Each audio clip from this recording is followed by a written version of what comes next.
you, the Entree Architect Twitch stream, also to LinkedIn. And then as a special edition today, brand new, we're live to Twitter. So we'll see what happens. If you're out there on Twitter, say hi. And from whichever platform you're joining from. I see Christian Nielsen from Ithaca, New York over there on Facebook, and Nicole from Arizona on Twitch. And looks like Scott, he said the tide is in San Francisco. He's also on Twitch. And we've got a LinkedIn user. Good morning, LinkedIn user. Unfortunately, your name and likeness is not showing up for us here. But we have a clue because LinkedIn user says good morning. Yeah. So I'm guessing maybe West Coast of the U.S. Maybe Hans, welcome back from Portland, Maine. Could be Australia. Yeah, absolutely could be. That actually makes a lot more sense, doesn't it? It might be Audrey from Australia. Yeah. Exactly. Hans is joining us from Portland, Maine. Brian McCartney, just a stone's throw away from me, at least, in Ohio. Hi, Brian. David Robertson, welcome back from Atlanta. And that urban collab architecture must be Kurt in Flint, Michigan. Glad to have all of you and anybody else that's joining us from wherever in the world and whichever platform you're on right now. Say hi when you get here. Let us know that you're here. And also let us know where in the world you are. It's always fun to see how far these spread. If you've never joined us before, it is not at all unusual for us to have people from the community joining us from all over the world in real time, from the East Coast to the West Coast of the US, over to the UK, down in Ghana and Nigeria, sometimes over to the Philippines, often to Australia and maybe even New Zealand. So it is fun to see where in the world everybody is. So let us know when you get here. Caitlin, we see you over there as well on Facebook. Glad to have you.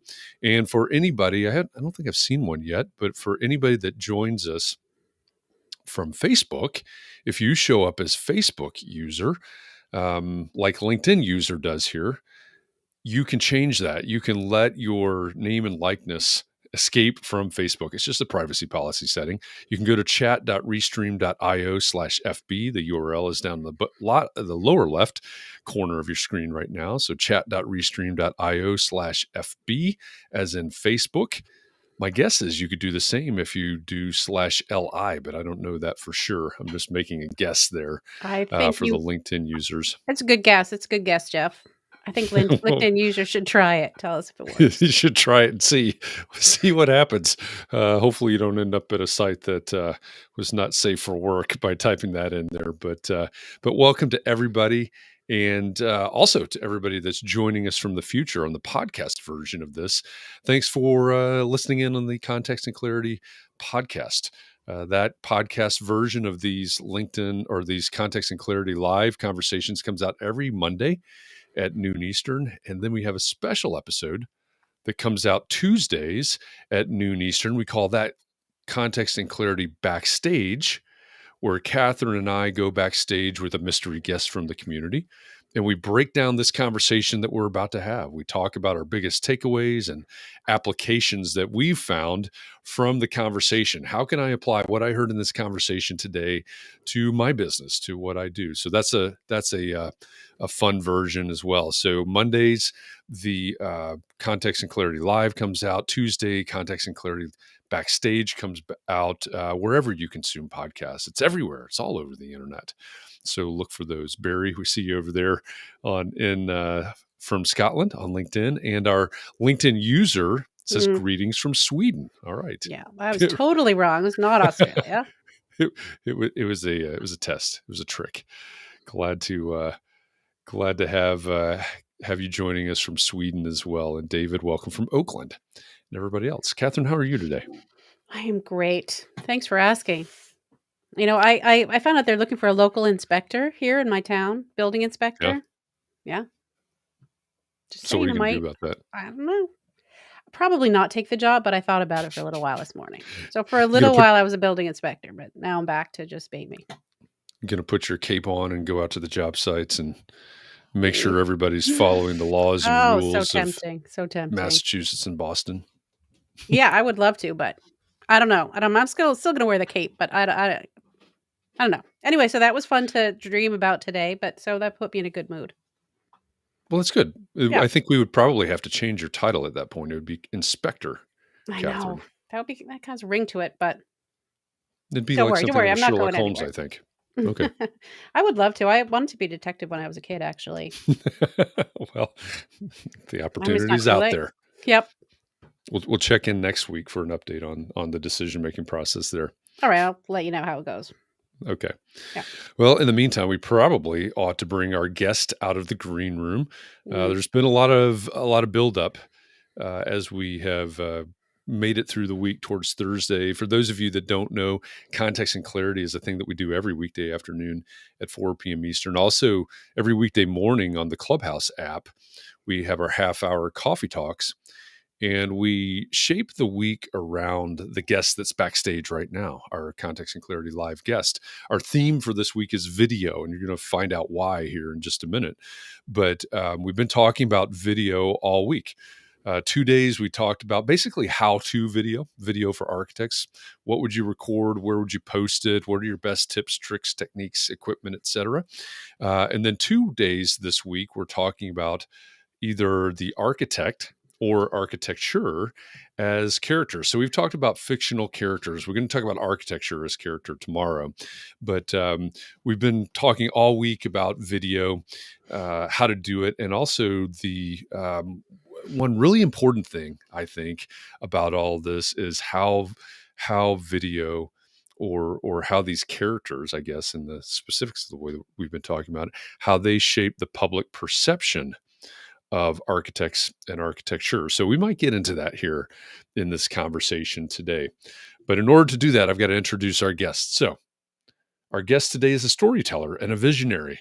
He's trained as an architect and now the videographer for architects. He's the founder of Bread Truck Films, and the producer of many documentaries and films for architects, developers, and communities. Jeff Durkin, welcome to Context and Clarity Live. That's awesome. There he is. He's got the gear. He's Filming. got his Filming. props. I did not see that coming. Surprise. I love it. I love it. Welcome. Thanks for bringing the equipment along with you. Great to Yeah, have you. well, it's right here in the office, right next to me, so easy to grab. Awesome. Is that yours? That is mine. Yeah, That was it's some architects like technology and cameras and yeah. innovative tools. And this is what I use here: a Canon C500 full frame video camera Mark II.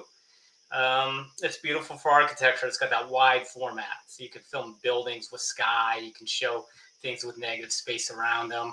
It's good for documentary with audio built in. You can follow an architect around, and it's got a microphone on top.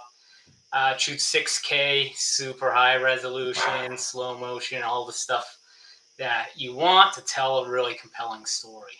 Wow. So you just talked like an architect. So how do you know so much about what architects do and what architects want? Well, I used to be one. My whole life, I wanted to be an architect. I grew up in the Bay Area, right outside San Francisco, San Jose. And as a young child, you grow up, you're going to San Francisco, you're seeing the Palace of Fine Arts, the Golden Gate Bridge, the cable cars. The city is so designed. All the military, fortresses and outposts that shape the city. So it just really influenced me that, hey, architecture is something you should think about as you get older. It's something that is a job.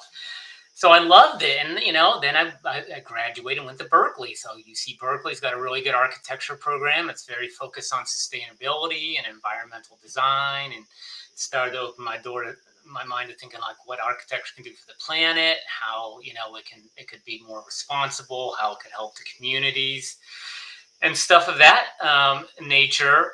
But for an elective, my final year, I just threw a rock out and took a film class. I just needed to satisfy something before I left. And I'd always been into photography. I've taken photography all through Berkeley 4 years. So I took this film class and said, holy smokes, this is even more exciting than building a model and designing a building, because now you have all these other art forms like fashion and lighting and theater. They call cinema the mother of all art forms because it combines everything: photography, writing, makeup, stage. So I said, wow, this is like architecture, but then you add a few other things on. Music, right? Think of music, So I said, this is awesome. So I was educated as an architect and moved right to Los Angeles. I got into the film industry and worked there for 5 years, learning about lighting, props, art department, anything I can. I was just hungry to learn. I kind of think of it as a postgraduate degree. That's why I left the Bay Area, because they didn't have a big film industry that I can learn from, and LA was the best. So I did that, and then there was a kind of a union strike thing going on for a little bit as a young production assistant. I got a job at an architecture firm, and started to get back into architecture. So then I rode that for another 5 years. And then it kind of accumulated. It kind of all culminated when 2008, the Great Recession. Architecture firms were kind of shutting down. Video production was picking up. So then I got back into it. But now not with Hollywood film and television, not with mainstream stuff, but documentary stuff I can do myself, stuff I can do on a smaller scale, and just naturally architects were my first clients. I had this hybrid, checkered past, I call it, going back and forth between these two industries. And it just actually resisted working with architects at first, because filmmaking, you think of characters and drama, special effects. It's like pretty exciting. So I said, I don't want to do that. I don't want to film a building, I want to go film a car chase, or, let's do a story about someone going through something emotionally. It's very compelling stuff. But then the architects kept on coming back saying, Jeff, we love your work. Can you film that? Can you photograph that? And I said, okay, sure. Let's do it. And I started to kind of blend. I started to interview the people that lived in the buildings. Like, let's interview a resident that lives in this instead of just talking to the architect. Let's do that. Or let's interview, somebody who helped this project come to fruition that isn't on the design side. And I just got really interested in those human stories. So I kind of was capturing what I liked in cinema, mixed with the beautiful aesthetics of architecture. And I kind of merged myself into the world's first and only architectural filmmaker. That was one place I was hoping you were going to go, because before we hit go live, basically, the part that all of you in the audience don't get to hear is us having the conversation. And you talked about being possibly the one and only architectural videographer, and you had a name for it, didn't you? Well, I compared myself to Julia Schulman, and Yeah. you guys know Julia Schulman kind of popularized architectural photography before the 1960s. The cameras weren't really around. The tilt shift lenses weren't around. Architects were, I don't know, were they even documenting their work? I guess they were if they were famous, but if you're just a regular architect, you probably weren't even really documenting it. You probably had your drawings. So he started using photography, tilt shift lenses, studying light, studying shadow, and putting people in his photos. And that really brought modern architecture, especially in Los Angeles, to the world, where it could be printed and viewed and cropped and framed. And say, wow, I want that. Clients would say, I want that. I want that guy to design my school. Look at his photos. And I kind of do the same thing with video now, kind of bringing in a new communication form and telling stories in a way that just wasn't really possible. I mean, even 10 years ago, you'd have to hire a big production company, be super expensive. They didn't know anything about design or architecture. They would probably, be doing like big industrial commercials. So I've kind of blended it together, brought it all together into a neat little process. Well, I'm fascinated by, you've mentioned story and storytelling several times already in this conversation, and I'm fascinated by that aspect of it, especially because you have a statement on your website about your films telling the story of design's impact on a community, or something similar to that. And you just mentioned filming people that live in the building or work in the building. What is it like to work with an architect? And we've talked throughout the week that we just talked to Jonathan Siegel 2 weeks ago on Context and Clarity Live. So 2 weeks ago, he was in the chair you're in now, not literally. Nice. But what is it like to work with an architect and say, you know what, we're going to tell the story of this project? Do you find much resistance to that, or architects embracing that? Do they understand the storytelling aspect of your work? I've been at it about 13 years now, Jeff, and storytelling has evolved so fast over the last few Sure. years. Yeah. At the beginning, people would be happy just if a guy was riding a bike through, in front of a building. You had motion. That was the big thing, motion, because everyone had photography. So you're not used to seeing the clouds moving and maybe the sun popping up. So it's like, wow, look at this, guys. Something's moving. And, as we've evolved over the last 5 years, 6 years, most architects are aware of good storytelling, and they may not know how to do it. They may not know what is needed in a construction or technical sense, but I think everyone who's involved in the media realizes I need to make this interesting to capture people's attention. The marketing directors and the firms who I usually work with really get it. So I usually don't have to convince an architect, hey, let's tell this big old story. Usually the marketing director understands, hey, this is a great story. And a lot of times there is. Maybe it's affordable housing in San Francisco and you're solving this social problem. Maybe it's a new school up in Santa Barbara that uses nature as a way to educate students. So a lot of times they realize that there's something special there and they want to communicate it. And then it's up to me now to help them shape it into something cinematic, filmable, something we could edit. What are the layers of the story? So no, there hasn't been much resistance. Most of the people I work with are pretty into it. That's why they hire me. Or they see one of my videos and go, "Oh, I want something like that." That's Sure. Yeah. that's pretty typical. I want Yeah. something you did for Jonathan. I want to do that for my company. Yeah. Yeah. That makes a lot of sense. I guess that's your ideal client, right? Is the people that are already going to embrace that. Is the process or so you started out, you went to architecture school, as you said, you've worked in architecture firms, you've worked in film, gone back and forth in your checkered past.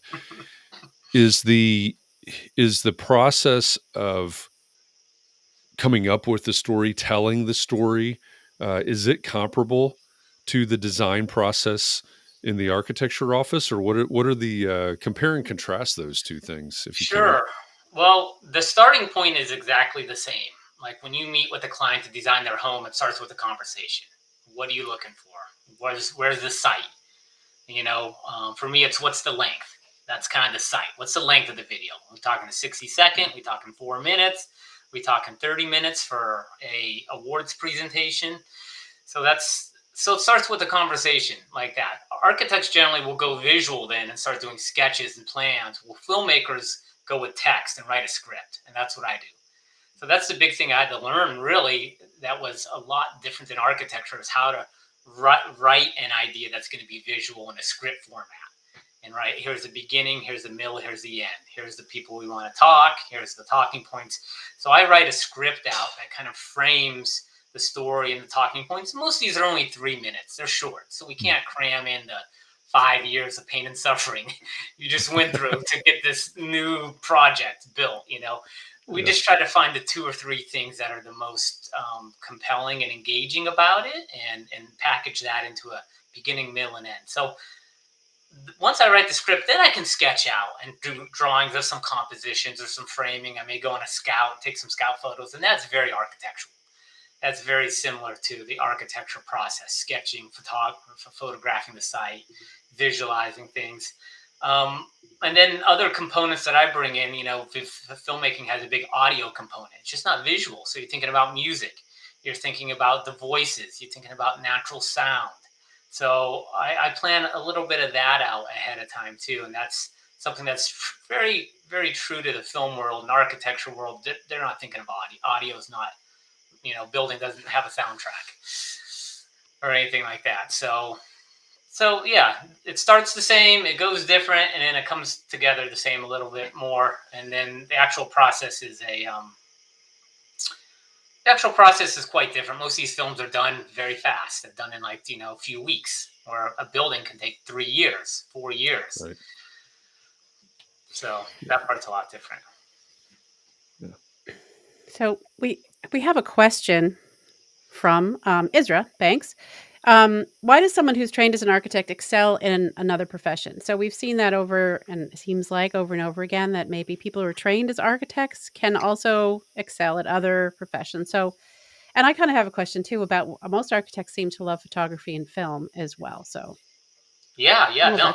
I mean, that's a great question. When I was in my senior year at Berkeley, we had a career day, and they would bring in people from Nike, people from Pixar, people from Lucasfilm, all these different companies around the Bay Area who wanted to hire people with an architecture background.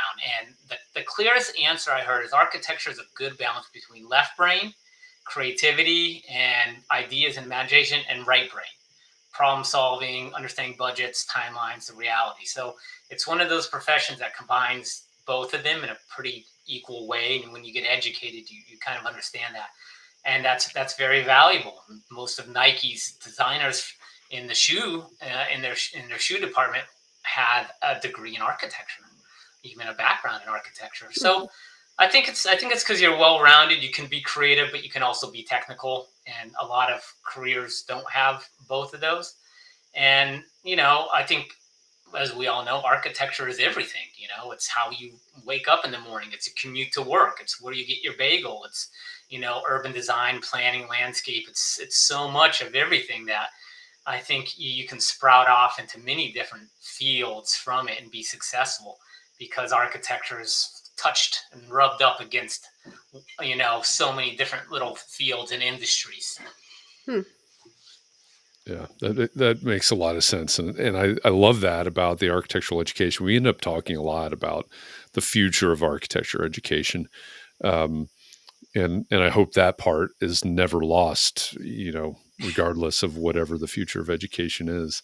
And you have a great Um, work ethic. If you graduate architecture school, you have an excellent work ethic. And if you graduate with good grades, yeah, you're pumping out those models at 2 a.m. You're getting those drawings done. You're doing the renderings. I mean, you are doing a heavy workload as a young yeah, person, yeah, and that's valuable. That's yeah. very valuable.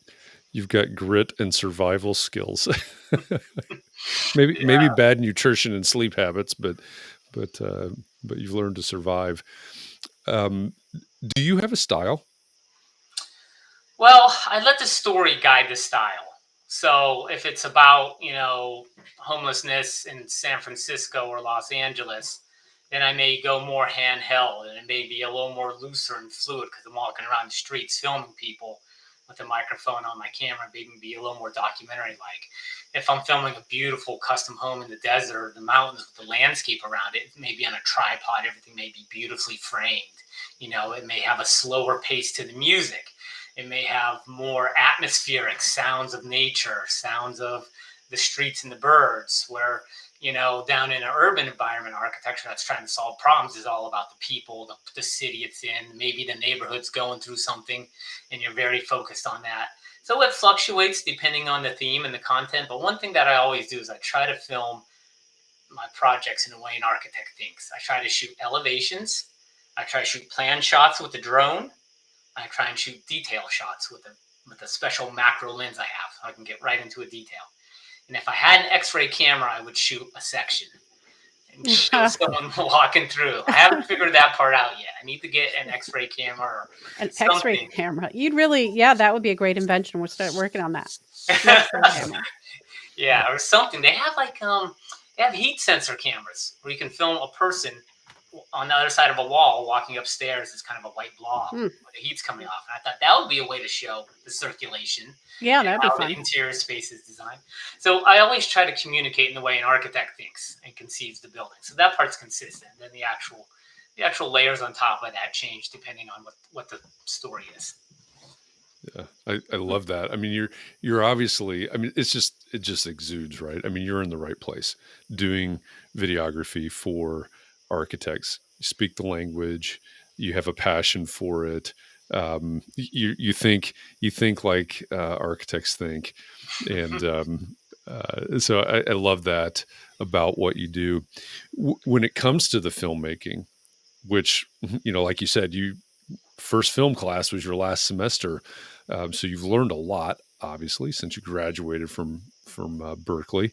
Um, so on the film side, who are your inspirations? What I like looking at is I like looking at the early George Lucas, Francis Ford Coppola connection before Godfather, before Star Wars, and before they became really big. Maybe because I'm from the Bay Area, and so they and so are they. They start out with this kind of run and gun filmmaking They, they moved very quick. They didn't have these giant crews. They were trying to capture natural light, real people in real places. And they had an actual Airstream trailer they called the Silverfish. And the idea is they would have their gear in there, they would shoot, they would edit, and they would be this mobile production studio that was small. When you make a Hollywood film like they've made, there's hundreds of people. It's very slow. You have 3 or 4 people just doing makeup. You have another dozen doing camera, another 5 or 6 doing lights. So, you don't move fast on a big film set, not on a Hollywood film set. It's all planned, it's all meticulous. But these guys were moving around quick, shooting little things, doing these little films. And that was always inspiring. So when I started my company, Bread Truck Films, they actually gave us a bread truck at the film studio I worked at in Hollywood. And it had an editing studio and had 3 people. And we drove around and we would film establishing shots for Invisible Man or Veronica Mars or any TV show I was working on, or second unit stuff like a hand double holding a gun, or a body double jumping off a bridge or something. So just that kind of fast pace, always on the move filmmaking that Lucas and Coppola started a long time ago when they were students from USC and UCLA was a great inspiration to the production world. And now as I'm older and more mature, I mean, they've moved on. They don't shoot like that anymore. They have huge crews. That's what Star Wars is: giant productions, big blockbusters, brings in millions of billions of dollars worldwide. So they're not doing that anymore. But who I like now, and I just love his style, Christopher Nolan. So you watch Inception, you watch Tenet, you watch Batman Begins, all of those they're huge Hollywood movies. So they may not, be seen as the most creative things because, they're sold in the grocery store to regular suburban families. But his style is so architectural. His framing, the Batman poster is looking down at a city with the Batman logo carved out. You look at Inception, it's all architecture. It's like thinking of a city and creating it at the same time. You watch Tenet, his last film, and, it's about inverting time. It's a very architectural concept, inverting something, like looking at something and inverting it, in architecture. I can't believe, Interstellar. Someone just put Interstellar out there. It's time, stretching time. It's a very architectural concept. Let's stretch out time and memory. Those are themes that, the biggest architects like Tadao Ando and Zaha Hadid are always, philosophizing about. So I guess that's what I really enjoy watching now. And that's where it started. With Lucas and Coppola. That's amazing. Are there inspirations outside of people? I said who, and as I said it, I thought, well, I should have said what. Are there other inspirations that drive what you do, or is it film maker based, I guess? Well, yeah. I mean, if I'm filming with a graffiti artist and they're doing a big mural on the side of a building in Hollywood or something, we love filming artists. So artists are always kind of part of the mix. So yeah, we'll film artists and see them paint, see them build sculptures. Maybe they're making a custom fence for this architectural project. Artists and street art were big inspirations. I grew up outside San Francisco, and we used to go there and with our spray cans at night and go underneath underpasses and creeks and do our murals and stuff. So I always loved street art and graffiti as like another form of creativity, but it's totally in the city. It's totally urban, right? You wouldn't have graffiti and street art without a city. No one's painting on the side of a cow, a mural or something. You got to have an overpass or a building or a dam. It's usually these infrastructure, and this infrastructure became the canvas. So I just love that. Especially in San Francisco. It's such a great city full of art on the walls. Yeah, that's very cool. Yeah, I have not seen a mural on a cow before, so you've got a point. It's a good idea, though. I mean, why not? Why haven't we? They would stay still. I mean, you'd have to, you'd have to sedate them or something. Well, I don't know cows very well. They don't seem to go that fast, but what do I know? All right. They can run. Well, if someone will do it, I'll film it. All right. There's the challenge for everybody. Speaking of challenges, I mean, you're storytelling, of course, is just woven through everything that you do. That's what you're doing, is storytelling. Have you ever participated in AIA's Film Challenge? I have. I actually have a pretty long history with it. I won Okay. second place in the very first one, and then they Wow. hired me to make one on the rural studio as a Okay. kind of example film for season two. Then I had a submittal in season three, and now I'm being hired to do a project for the Lookup Challenge about a Mm. school in Ojai that burned down and then was rebuilt for the one next year. So I've kind of been Okay. off and on with the AIA challenge since it began. Really, it's been a perfect fit. I can't tell you, Jeff, the number of people email me that. Jeff, check this out. Look at this. You should submit this. You should do this. And I was like, I'm doing it. Don't worry. Thank Yeah. you. I'm doing it. I'm actually been hired by the AIA and I'm working with them. So yeah, no, it's cool you bring that up. It's been part of my regular yearly awards, submittals, and projects to work on. Very cool. Um, we've got this audience of, I would assume, mainly architects. I mean, that's usually who we're talking to here on Context and Clarity Live, and probably small firm architects at that. Um, One of the things that we've talked about in the different conversations this week is we can look at your work, right? We can go to breadtruckfilms.com and look at your work, and it's amazing. Um, and it's not likely, or maybe even needed, that any of us on this side of the table need to achieve the level that you're working at, right, in videography. But for those who do want to up their game, whether it's for social media or their YouTube channel or whatever, what sort of advice do you have for an architect that wants to do better with video?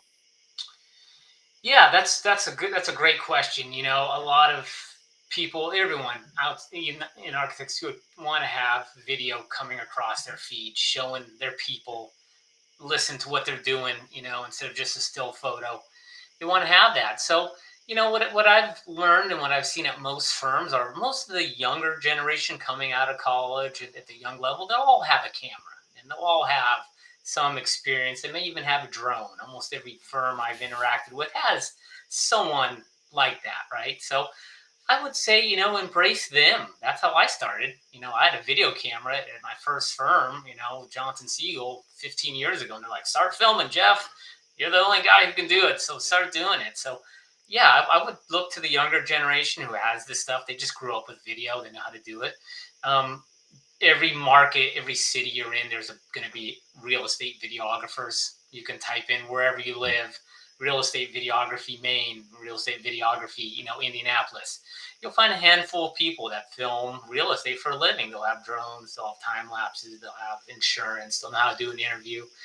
You know, pricing is going to be all over the place. You can find some young person just starting and it's a low amount. You can find a guy who's going to do a great job and make an awesome video, and that's a higher amount. So yeah, I would say start with people in your firm. See if you can do that. You can do cell phone stuff, but it does have to be good, and audio has to be good. You can't be on a job site and have some bulldozer going off, and you're like, "Look at this, you know, grading we're doing. No one can hear you." People will click off. That's the thing. People's attention is very short. So I would plan your content out a little bit before you start shooting. Think about what you want to say. Think about your audience too. A lot of architects try to make a video for themselves, but you know they're not hiring other architects. Aren't hiring another architect. You know, if it's a homeowner, then yeah, they may really care about having a peaceful, serene place to raise their family and build a custom home. So think about how would you communicate to them. You know, or if you're doing something with the school in a classroom, you know, it's a publicly funded project. Think about what's going to be important to them. You know, don't sit and talk about the drawings and the elevations and the sight lines and, you know, the things that interest you. Think about like where the kids, how the kids are going to have lunch and talk about that, you know, what are the kids going to do after school? You know, is there an area for them? Is it shaded? Is it well designed? Is it an afterthought? So think about your audience, number one.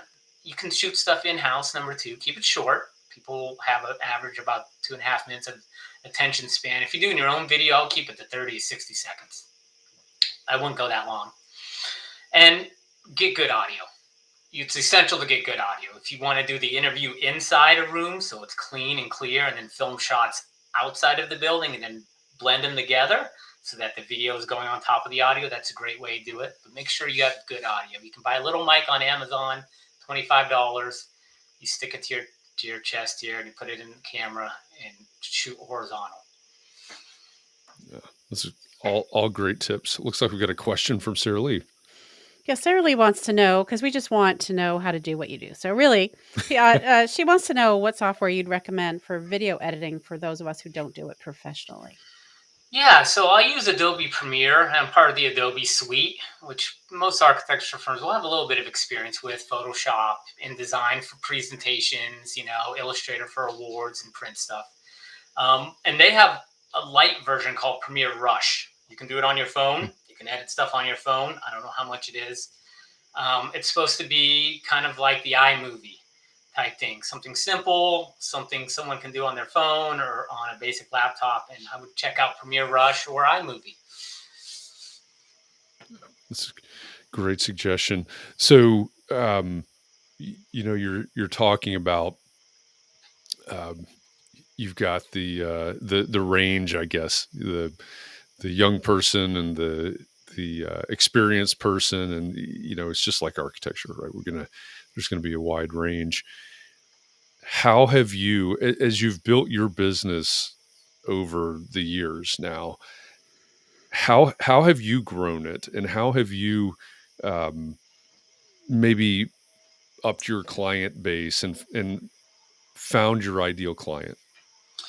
Sure. Well, that's a layered question, Jeff. We'd have to do a whole other podcast to answer all those questions and stuff. I started out just doing stuff for Jonathan Siegel in an office, not even getting paid. It was part of the salary.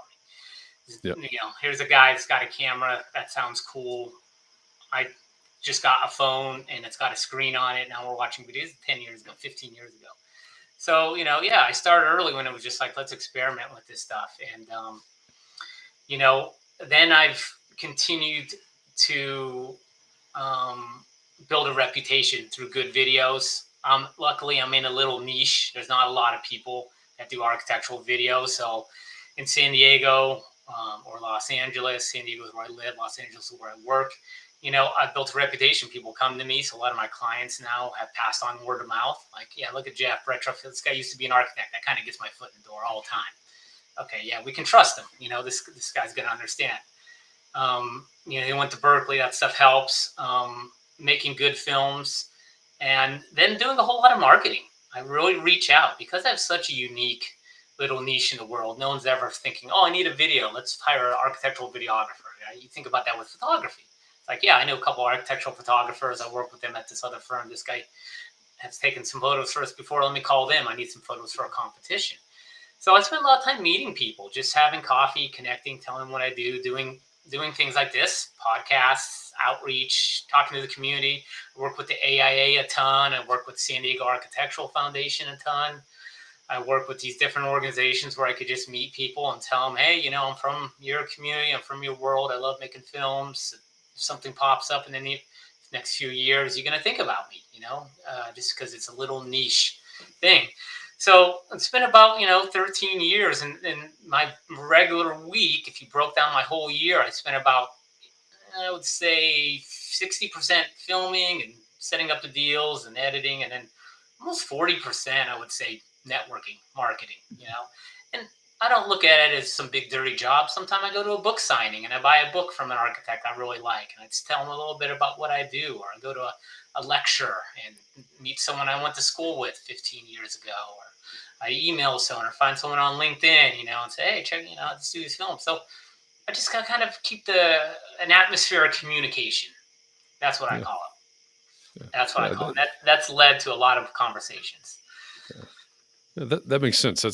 That's great. And you mentioned that maybe maybe right now somebody's first instinct is to talk about photography, but obviously video is it's not just a thing. I mean, it's taking over, right? So obviously it's going to grow into the future. But as you look from today further into the future, what do you see that future looking like in terms of video and technology? And Where do you think all of this is headed, especially from the professional point of view, from your point of view? It's a really good question, Jeff. That's definitely a question that's evolving, and the COVID and the pandemic has caused video to spike. Just over the last year alone, I've done so many projects for award shows like San Diego's Orchids and Onions. We filmed the judges talking about the project instead of people in a live space so people can stream it virtually. The Monterey Design Conference, big conference in Northern California, international architects. They would send me video from their office and I would clip it together and make it virtual. So I think when things are going virtual, video is going to be the best way to communicate that stuff, whether it's a live event or something across the country where people can't get together, or business travel has changed. No need to fly everyone together. We can do a conference online, or we can spend an afternoon watching videos, learning from each other instead of all trying to get to, Indianapolis or New York or something. So I think video is going to continue to grow. I think video is going to continue to grow when it comes to telling stories and connecting with people that are living in different cities. I think photography is still going to be fundamental, just because all the awards and all the competitions, all that stuff is all based on architectural photography. Mm. They do want a video a lot of times now, but they want to see the still images. And if you have a client, you have a meeting, you can show a video, which is awesome. But then you also want to have some very nice still images showing what you did, how you transformed this neighborhood or that, how you built that out. So I think photography is going to be still kind of maintain its high level of importance. But I think when it comes to business development, you want to show that human component. That's video. So if let's just say a board of directors is doing an addition to the new museum in town, and they're going to interview 4 or 5 different architects that have done a lot of cultural buildings. So these guys all have done great schools and buildings, libraries, educational centers. We'll interview them. And if one of them has a video and you're interviewing the families that are going to a museum and talk and say, we love coming here on the weekend. I'm a single mom. I bring my kids here. They have events. They have a big play space out front. You have a lot more excitement and energy around that than showing photos. So I think video is going to be really helpful for business development when you try to show a new potential client how your architecture can impact their audience, their client, right? So how you're designing for them. So I think that's going to be a big avenue. And then these international networking events are going to turn to video, instead of flying around and meeting people as much as we can handle. It'll be nice back face to face, but so I think it's writing itself right now, Jeff. I think the idea of where video can really help out is still writing the story and developing, but it's going to be huge. I always tell my kids we're at the very beginning of the age of video communication. At one point, taking a photo was a brand new thing, right? 100 years ago, that was only things a few people did. Now it's ubiquitous. Everyone's got a camera, everyone's got a phone. Photos all around us all day. So I think video is going to continue to grow, continue to expand, because you have that human component, that human talking to a human through a screen. It's a lot more emotional and impactful. Right. Is it's taking the human out of it. Is AI or VR or AR, is that coming into your world at all? Not really. That's a little bit more based on 3D modeling and designing Mhm. a building and then having the clients visualize it before it's built. Right. So that's a little bit more in the actual architecture design studio where they're using VR and saying, hey, we'll build a 3D model, we can put on the goggles and see what it looks like, and then we'll make the changes. I haven't had a chance to mix that into my work yet. There hasn't been a request, there hasn't been a need. We will do a lot of videos for developers, like way before the project's built, like a vision video. Here's the vision, Right. here's the neighborhood, here's the renderings of what it's going to look like, here's the impact, and here's some animations. We'll mix in beautiful animations. But the VR AI thing, so far now, is kind of alive in the moment. This is how we're designing processing instead of a communication marketing tool afterwards. I got it. And I think that brings us all the way back to what it says on your website about telling the story of the impact of design, right? The impact that the design makes on the community. That's the thing that fascinates me about what you do is, yeah, we can we can have beautiful photographs, beautiful still images of X building, and sure, we can put some somebody riding by on a bike, or a dog, or whatever into the image, but I think you have so much ability to tell that story so much better, and really show what this is doing in a community, what this is doing for clients, the people that live there, that work there. I love what you're doing there. As we I know we're getting close to the top of the hour here, and we want to bring in some questions from the audience. So, are you up for a speed round? I'm here. Let's do it. This is going to be hard because there are lots of questions. Okay, you ready? Okay. All right. Fire. So if you could go back in time, would you go to college for architecture and then go to film industry again, and would you just skip architecture? It's hard to say because I've created something totally unique and original now that is something I would never have foreseen. I think if I went back to college if I somehow got transported into a 21-year-old body and I had my brain that I have now, I think I would go to film school and stay in the film industry, just because the world of streaming content is booming. And I'm here in California. I'm here where it's at. There's a lot of money being made. Everyone's coming up with really cool shows. I mean, this is the golden age of television. Netflix and Hulu and Disney are putting out stuff better than you see in the theater. These are beautiful, big budget, top star content. And there's a giant demand for it. So I think I would probably ride that wave if I was 21 again and had my 45-year-old brain, and say, hey, go do that. That's buzzing. And I probably would have stayed clear of architecture. But I absolutely love what I'm doing. And I love the world design, and the fact that I'm the only one doing it is so satisfying. So that is true. But if we're supposed to be doing speed round now, but I'm just saying that it's like different if suddenly you were 21 right now and then they're streaming all that stuff going on, or if you could go back to being 21, knowing what you know now. So that's kind of different because that wouldn't have been all the technology. That's true. Yeah, that's true. Yeah, because back when I graduated in 1994, it wasn't a big boom in film production and streaming like there is now. There wasn't this big demand for content. You had to be in a small boys club in Hollywood to be working in mainstream. Now, now it's open to everyone. So you're right. Anyway. I'll think about that. Okay. Anyway, this is supposed to be fast. Okay. So do you need your website translated into Spanish? Thank you for that offer, but no. I work primarily in the U.S. and it's all good. But thank you for that. I'm sure they got great filmmakers in Spain. Okay. Do you ever use your smartphone for shooting anything? I think you already answered that when you do I don't. That's not my style. But once in a while, we're doing a story about a fire that destroyed a school in Santa Barbara Hills, and I'm going to use cell phone footage that the school students took 3 years ago to communicate that. So I'll use other people's cell phone footage if there's a dramatic plot line that I can apply it to. Yeah. Cool. Do you have other interests that might spin out of this? A short answer, because we got. Oh, Jay, you kidding me? I'm too busy. And the other interest. How about sleeping? Yeah. And then, I'm riding a big wave. A lot of people love video, and I built up a good reputation. I travel all over California, so I'm good with this right now. I just want to keep improving my craft and telling awesome stories. All right, no more interest. We got it. Okay, so what's your favorite thing to do? I guess just sleep, either sleep or work. I think you just answered that too. Hiking. I love getting out to nature. So me and the family went to Yosemite, and just nature clears my mind, and I think about my projects, and I come back fresh and clean. Nice. Okay. Who is your favorite architect as character?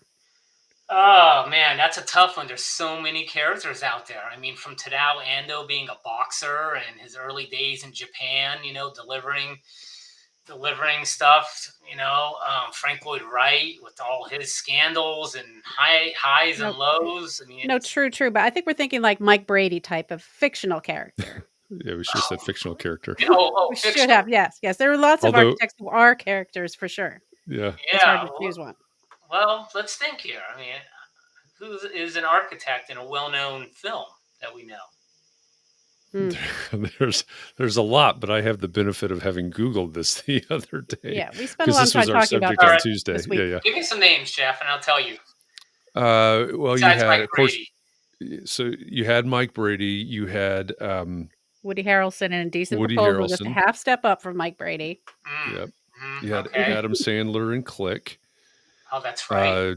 Charles Bronson in Death Wish, Was it the Paul? original Death Wishes. Was it Paul Newman in Towering Inferno? Was that? I don't Yes. know the film, Yep. but Yeah, I he's know. a great actor. So I would Yeah. say I'm going to watch that film and get back to you. All right, you're gonna have to come back on again because we have a million more things we want to talk to you about anyway. So you can think about that for next time. Do we have any other questions here that are Here's a short? good one. Here's a good one right here. How much film do you shoot for a 5-minute video? This is a good. That's a good one. Okay, that's a good one. This is a good question because it explains the process. So, David, it's all over the board. Sometimes when I'm working with a nonprofit and it's a small budget, I film for an hour. I get 2 interviews. I film the building, and I'm out in an hour or 2, and I have enough for a 5-minute film.